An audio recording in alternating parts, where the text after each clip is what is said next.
Assalomu alaykum, hurmatli bobonlar. Bugun 9-may 2026-yil. Hamda ustalar to'liq changlanganlari shakllanib bo'ldi. Pistalar mana oldimizdagi pista mustaqillik. 3 yil bo'ldi hosil kira boshlaganiga, shu yil 3-yil. 2 yil yaxshi meva ishlamadi. Bularni tushirganida bor ekan shunaqa. Hozir holati yaxshi, mana mevalashib turibdi. Endi changlanishi ham ko'p narsa bog'liq. Menimcha me'yorda changlangan deb o'ylayman. Shu bor hosil gullar changlangan. Normada changlangan. Lekin bizda mana zag'cha qushi bor, o'sha hozirdan zarar yetkazishni boshlayapti. Ozgina cho'qishlar kuzatilgan. Mana bu yerda mana cho'qib ko'rgan.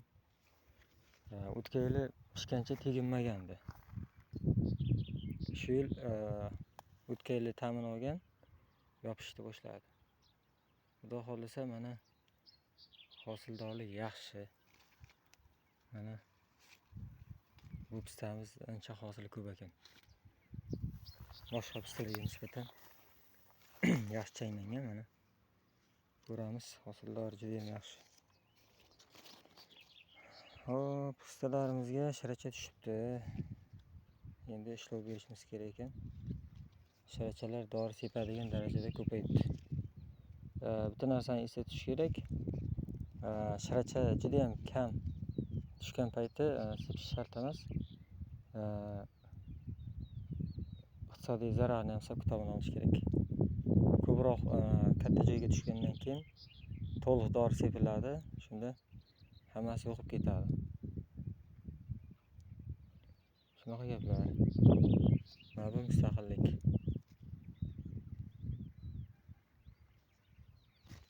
Mana bu tomonlarni ko'ramiz.